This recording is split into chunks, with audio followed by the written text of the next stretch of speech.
Welcome back to the third video for week 5. In this video, we are going to talk about demand function. When we did cost minimization and through cost minimization, we talked about supply function. That is the story from producer or manager side. Now, as a manager, we need to understand from where the demand is coming. So, it's very good idea to understand our consumer. So, first, we are going to talk about our demand function in theoretical sense, and then we will also gain some practical insight either in this video or next video. So let us begin. So we have already done utility maximization. Just to refresh your memory, utility maximization is maximize u of x1 comma x2. Of course, we are assuming that this person lives in two good world. And we have already discussed that for our purpose, two good world is good enough. Maximize with respect to x1 and x2 such that p1 x1 plus p2 x2 is less than or equal to I. So budget constraint has to be satisfied.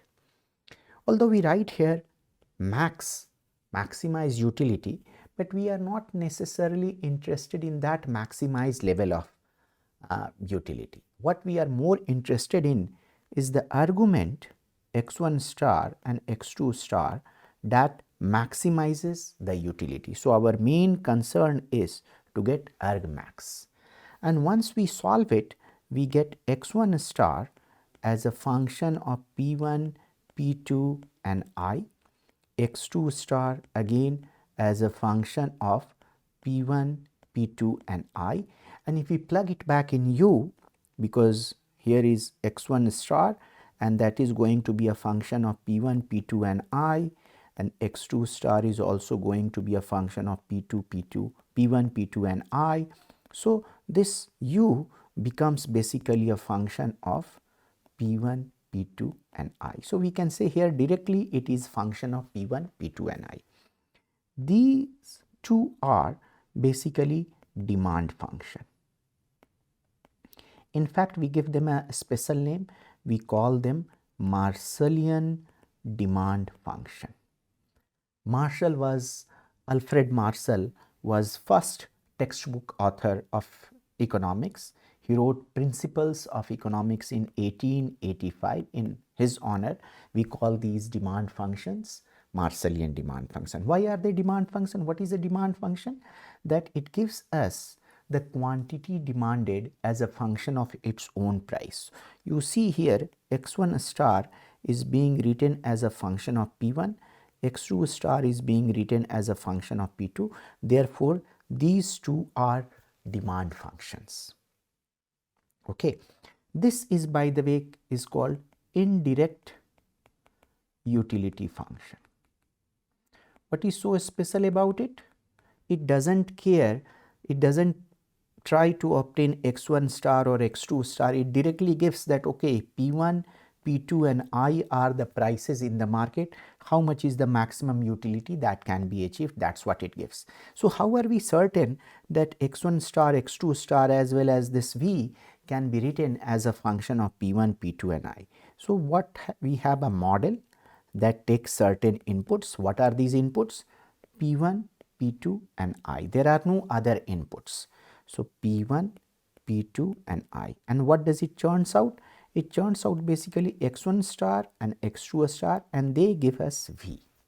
So basically this x1 star and x2 star, which are being determined within a model, that has to take some argument as that has to take some argument to give the value, and these arguments are p1, p2 and I, and that's why we are certain that x1 star and x2 star as well as further v, they are all going to be a function of p1, p2 and I. And for example, we can see that let us take when u of x1 comma x2 is basically minimum of x1 comma x2, that is a Leontief utility function.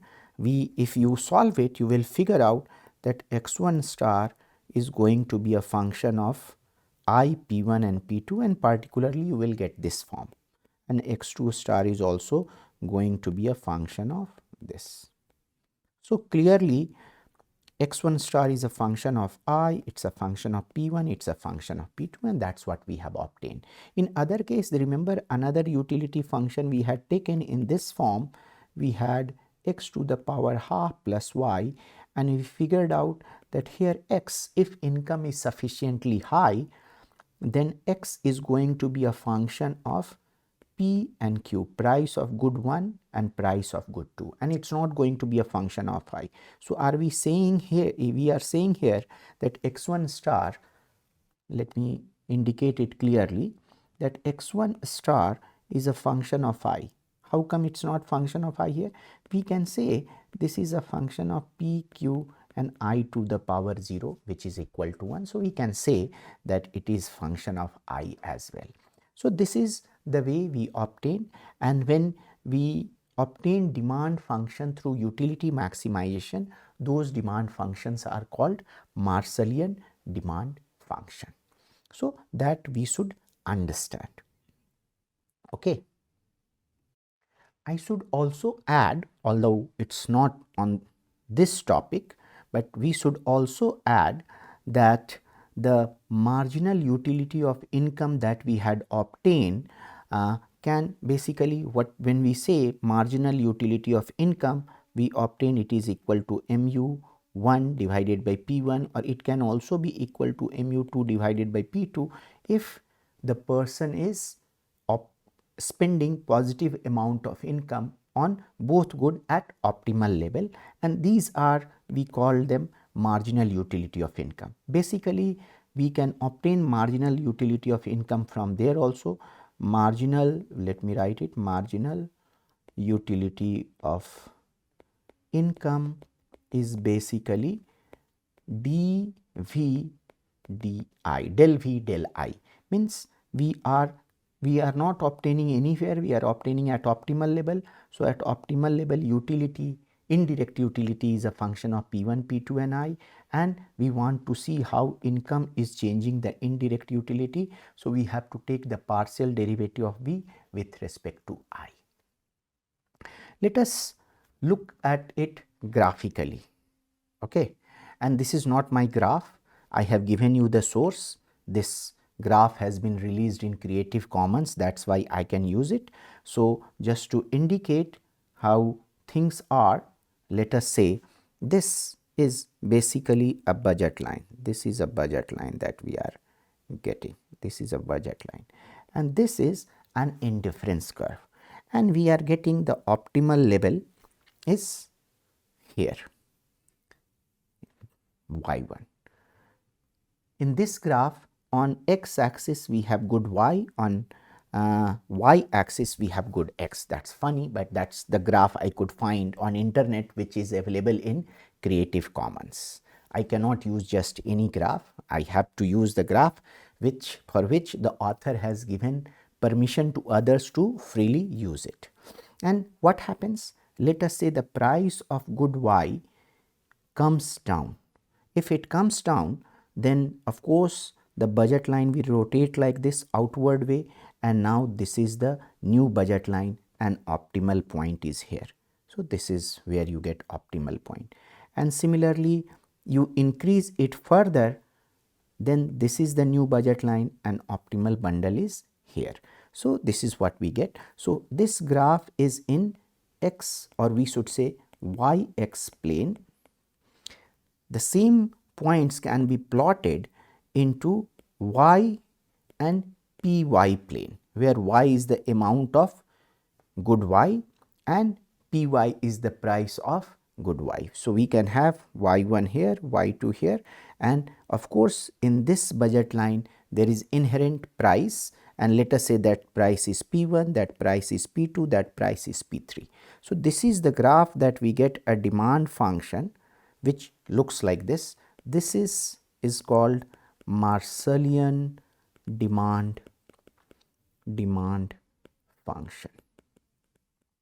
What we should also further understand, that we had a budget line like this. Let us say Py y, Px x is equal to I. So when we have drawn this line, we had taken I as a fixed number, let us say I naught. Then we have also taken Py as P1 y, this is the P1, and then Px is, let us say we have taken Px naught x. That's what we had. Now what we are doing when we are changing the budget line, we are keeping Px naught and I naught fixed. So we have the new budget line is given by this I naught, but now P1 has changed to P2y. Then for the third budget line, this has changed to P3y and Px naught x I naught. So what basically we are doing when we have y as a function of, let us say, Px, Py and I, when while drawing the demand function, we are taking it as a fixed number as we have done here. Px naught, we are taking it as a fixed number, that is I naught, and we are basically varying Py, and by changing Py up or down, we are seeing how y is changing. And that's what is the Marshallian demand function, and that's what we draw here. This is very, very critical to understand, and if required, we can come back to this graph once again. Let us see the effect of price change. Here basically we are changing the price of good y, that's the graph we have, and by changing the price of good y, we are getting the quantity of good y changes, and that's what we are getting as demand function. So we continue with that. Now you have, this is your original indifference curve, and this is the first budget constraint that's given by this line. Now what happens, the price of good y, that is Py, falls from P1 to P2, and this is the new budget line that we get. What happens, earlier the optimal point was A, point is equal to A, and A has, let us say A is equal to x1 amount of, we should say y1 amount of good y and x1 amount of good x. This is the point that we have. We are not interested in how x1 is changing, because we are varying the price of good y, that is Py, from P1 to P2. So we are not interested in x1, we are interested in seeing how y1 is changing. So because of this change, you shift from A to C. That's what is happening, you are shifting from A to C, and so from y1 x1 to you are getting y2 x2. Again, our focus is that change is from y1 to y2, because we are interested in seeing the effect of its own price. Now let us look at the mathematics of the budget constraint. In this case, it is Pyy plus Pxx is equal to I. This can also be written as y is equal to I by Py minus, or we can say minus Px by Pyx. Notice the slope of this line is not Px by Py, because x is on y axis. The slope here is going to be Py by Px, but that's not important. What is important to us, that as Py is changing, the real income, that is I by Py, is also changing. So I have introduced a new term, and that is real income. Real versus what? Real versus nominal. So let us do a thought experiment. Let us say price of good y is 5, price of good x is 10, and your income is 100. If all prices including your income goes up by 5 times, so 5 multiplied by 5y, 5 multiplied by 10x, 5 multiplied by 100, because these are the new prices. In fact, these 5 will get cancelled on both sides, and you are back to the original curve. So even though income from here has changed from 100 to 500, but the buying capacity has not changed. So when we talk about real income, we consider the buying capacity. So if Py goes up, the buying capacity comes down. So in the sense, the real income is coming down, So that's one thing. That's one thing, that real income has changed. The second thing that you should understand, that as Py has changed, this Px by Py, what is this? We should not get into whether it is slope or it is inverse of the slope, but basically Px by Py is relative attractiveness of one good in terms of other good. So this two things are happening because of the price change. Let me repeat once again, two different effects are result of a price change. One, that real income has changed, and second, relative attractiveness of goods have changed. So that's what we try to do. We try to decompose these two different effects. So from C, what we can do, because the slope, how are we getting the relative attractiveness? The ratio of prices is giving us the relative attractiveness. So if we maintain the ratio, then the slope remains the same, because either slope is equal to minus px by y or it is inverse of that. So what we can do, we can draw a parallel line to the final budget line BC2, such that it becomes tangent to I1, that was the original indifference curve, the highest possible indifference curve achieved by this consumer. And if we do that, this is the line we get. This is the line we get, and optimal point is coming out to be at B. So what we say, that shift from A to B is precisely because the relative attractiveness of goods have changed. So you move from good Y, you change the consumption from Y1 to Ys. So we can say Ys minus Y1 is the change, that's the increase in consumption of good Y, because now good Y has become more attractive. And this is always going to be in this direction. Why? Because we are assuming convex shape. So as we move in this way, the slope is changing in a particular manner. If we had concave, then this we couldn't have said this particular thing. So this is the change. And now you can say, if you look at this particular artificial budget constraint and the final budget constraint, they are parallel to one another. That's what income does. Income change does. A change in income shifts the budget curve parallelly, and that is, we can say, this is because good one has become cheaper, a real income, more real income is available. So this change is giving you income effect. And so shift from Ys to Yb is because of income, and we are going to talk about here a strange thing is happening, that income is going up but the consumption will come down, So if we can write the effect of price change can be decomposed into two parts. One, because of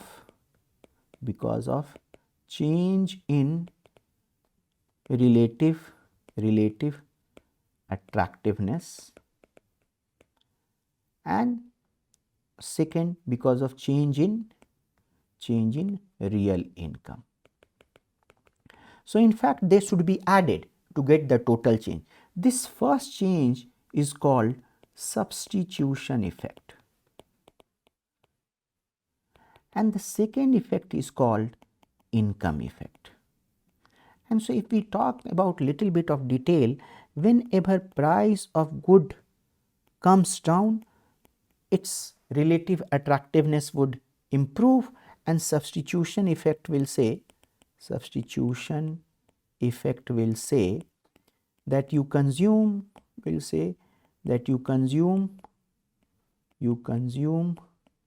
more of this item. This is always the direction, this item. income effect, because Py has changed, income effect can go in any direction. So I am repeating myself, but to get the price effect, you have to add both of them. So I will talk about income effect in little bit more detail later on, but let us understand there are two kind of goods. One we call normal good and second we call inferior good. Normal goods are such, if income goes up, consumption of those goods go up. And inferior goods are those, if income goes up, consumption of those goods come down. That you have to keep in mind. And let me give you some example to understand that. Think of your potato consumption. If you have higher income, perhaps it's not like you will like to consume more potato. If you are a vegetarian, you will consider perhaps paneer, cheese, you will have more of it when your income goes up. And if you are non-vegetarian, you will have more of chicken, mutton instead of having more of potato. So as your income goes up, your consumption of potato will come down, and therefore we can say potato is an inferior good. Okay, so that should be clear to you. Before we talk more about income effect, let us understand also something, that is quantity demanded versus demand curve. Once we obtain this, we have this P and Y, and we got this downward sloping curve. This whole curve is called either demand or demand curve, sometime also, or demand schedule. When particularly it is given in the tabular form, it's called demand schedule, but other ways also we can call it demand schedule. That's what demand is. When we say that your income goes up, like for example, let us go back to the example of Leontief kind of preference, bread and jam example. So you are doing maximizing your utility, which is minimum of bread and jam with respect to bread and jam, such that price of bread multiplied by bread, price of jam multiplied by jam is less than or equal to I. When you obtain this, B comes out to be equal to I divided by PB plus PJ, and also J comes out to be I divided by PB plus PJ. And this is the way you would draw. This is a hyperbola. When you are drawing a particular function, a particular demand function, we take I is equal to I naught, and let us say we are doing for this case Pj is equal to Pj naught. So B is basically equal to I naught divided by Pb, and this is Pj naught. So if we can say instead of P it is Pb and instead of Y it is B, this is the way it would look like. What happens if income goes up? I naught becomes I1.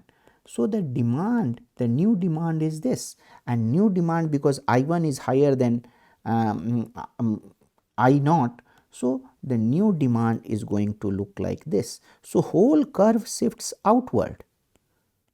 So we say there is a shift in demand. That's what we say. What is quantity demanded? Either we are on this curve or this curve. Let us say if price of bread is this much, let us say PB naught, then we can say the quantity demanded of bread is B naught. If price comes down, let us say it is PB1, the quantity demanded is B1. So that's the way it is changing. Quantity demanded, basically it indicates the quantity that a consumer wants to consume as when you input the value of its own price in the demand function. While demand curve is complete schedule, complete curve, not just a point on the curve, but it's a complete curve that you have as demand curve. So that should be very, very clear to you.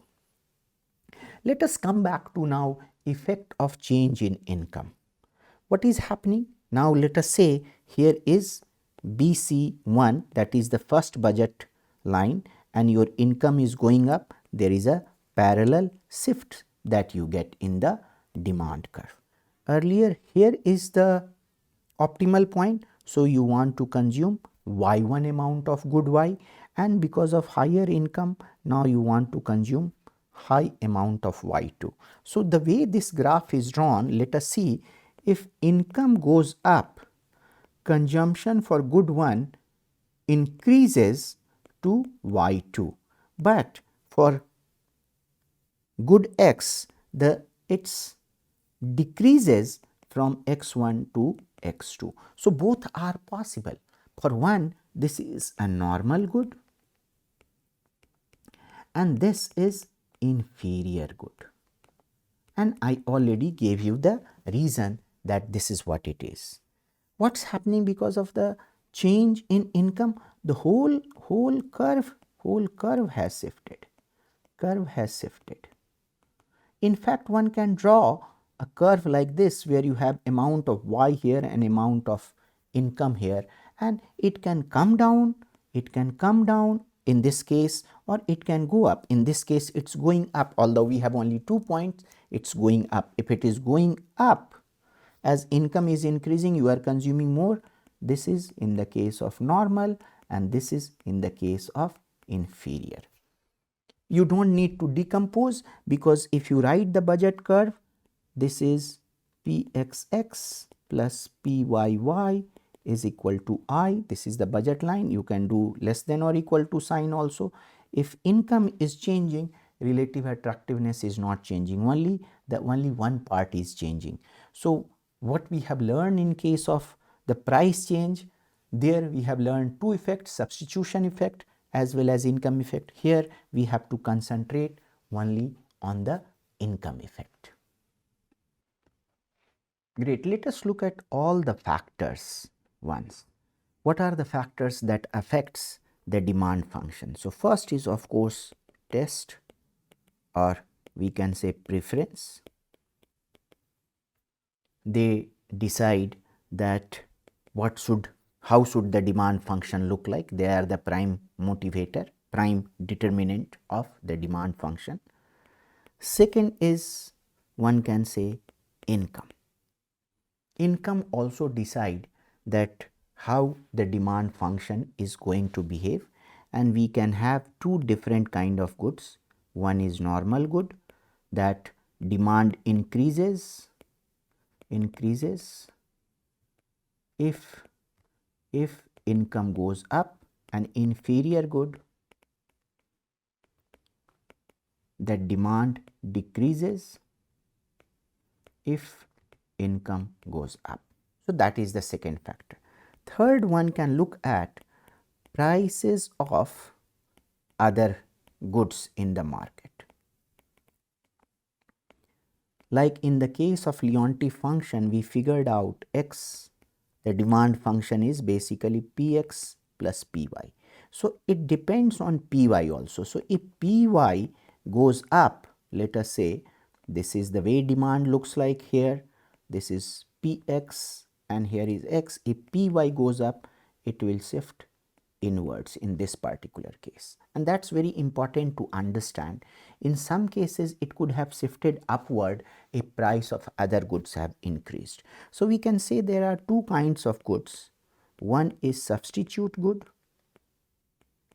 like the example we had of rice and wheat. So if price of rice goes up, it's more likely that you will consume more of it. So demand for wheat will increase. If this is the case, then these goods are substitute good. And second is complements. If price of complement goes up because you are consuming along with that particular good, the demand for the other good also decreases. I should add that demand goes up, it means there is an upward shift. If demand decreases, then there is a downward downward shift that you should keep in mind. So this is the third factor. Fourth factor is about expectation. And what is expectation? That how the price of this particular item is going to be in the future, or other item is going to be in the future. Like if you expect the price of car to decrease in future, your demand for car will come down, and you will perhaps defer your buying decision to future. If you think the price of petrol is going to go up by tomorrow, you will immediately like to buy petrol to store it, so that you have to pay lesser price. So expectation also plays a role. And the fifth factor is about population, that we will come shortly, that how population plays a particular role. I will also want to emphasize that we saw that in case of normal good, and this is slightly something that I had forgotten, I should have told you earlier, but it's a good idea to complete it. For normal good, substitution effect and income effect, they both work in the same direction. So income effect reinforces the substitution effect in case of normal good. In case of inferior good, they work in opposite direction. How? Let us see that price of good has gone up. It means the relative attractiveness has decreased.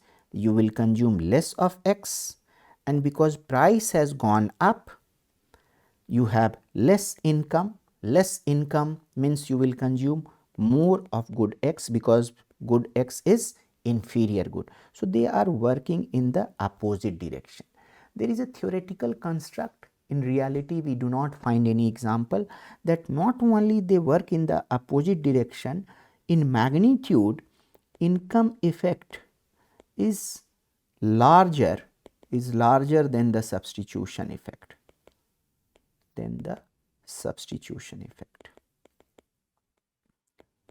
So what will be the result? That price goes up, but the demand of that good goes up. So demand is an upward sloping curve that never happens in reality.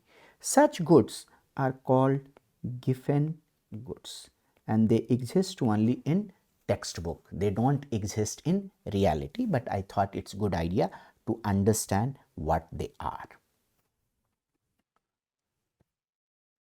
To understand the effect of population, let us look at market demand. Let us say that market has only two buyers. One is Mohan, another is Sohan. Let us say Mohan and Sohan are identical. So Q is equal to 10 minus P, that's the demand function. How does it look like? Let us say that here is P, here is Q, or one could have said X also, if that's better for you.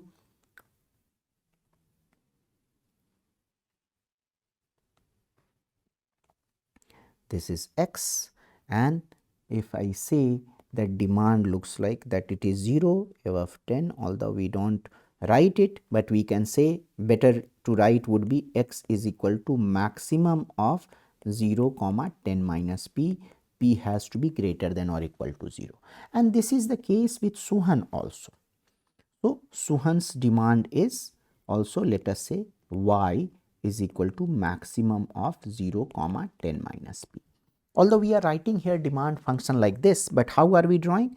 We are drawing P is equal to 10 minus X and P is equal to 10 minus Y. Now at each price, we need to figure out market demand. There are only two consumers in the market.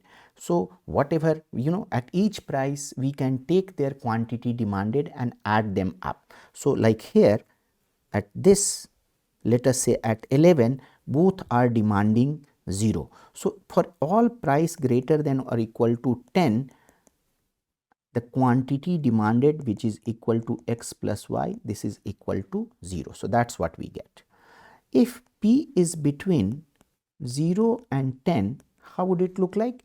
It would look like that Q is going to be 10 minus P, that is X from here, and plus 10 minus P, that is Y here. So we can say 2 10 minus P, and so 10 minus P is equal to Q by 2. And for Q, which is sum of Mohan and Suhan's demand, it is basically 20 minus 20 P, sorry, not 20 P, 2 P, that is a mistake, 2 P. And this is the market demand function, but this is very simple to look at and very simple to calculate, but we make mistake when instead of writing the demand function, we give inverse demand function. So next example, I will give you the inverse demand function. And what is inverse demand function? If Q is a function of P, then P is of course going to be a function of Q if there is one-to-one correspondence between them. This we can call demand function, and this is inverse demand function. And you will see inverse demand curve also, we can say. You will see that we economists are a bit sloppy. One sloppiness here, we are drawing demand curve, but demand quantity demanded is on x axis, not on y axis. Many times we write inverse demand curve and we call it the demand function. That's another sloppiness that we have. So you should be aware of that. So let us take another example in which I have inverse demand function, which is 20 minus 4x1 for person 1. This is the person 1's demand, and person 2's demand is 10 minus x2, person 2. We can try to understand how would it look like. 10 minus x2 is very clear. Let us look at here. Here is 10, here is 10, and this is the demand. This is x1, and here you have P. Now let us take the black color and draw 40 minus 4x1. So this is going to be, let us say it's not to the scale, this is the way it would be, this is 5, this is 20, this is the way it looks like. Now there are two ways to add. One, we can add horizontally, and second, we can add vertically. Which is the right way? You should understand that x1 and x2, what these two people are deciding to consume. P is they take as the guiding price that they use to decide how much to buy. So whenever you have, don't just add 2P is equal to 30 minus 4x1 plus x2. That's not going to work. That's wrong. What you should understand, that first you should understand that if P happens to be greater than or equal to 20, Q, which is x1 plus x2, is going to be equal to 0. Why? Because no one is demanding any quantity when price is greater than 20. When P is between 10 and 20, when P is between 10 and 20, then only the first person wants to buy, second person doesn't want to buy because his reservation price is 10. He doesn't want to buy anything. So you can simply write P is equal to 20 minus 4x1. This is inverse demand function, but in economics you can write it. If you want to be consistent, you can write it that 4x1 is equal to 20 minus P, or x1 is equal to 5 minus P by 4. Okay, and this is what Q is equal to, because x2 is 0. So this is what you get, 5 minus P by 4. So if P is between 10 to 20, the market demand is 5 minus P by 4. And if P happens to be less than or equal to 10, and greater than or equal to 0. So, of course, Q is equal to x1 plus x2. How much is x1? x1 we have figured out 5 minus p by 4, and x2 is basically 10 minus p. So, this is going to be 15 minus 5p by 4, and that's what we get. So, for all range of positive non-negative prices, we are able to say how much quantity would be demanded in the market, and that's the way we obtain the market demand function. I will give you some problems that will help you practice these things. Thanks.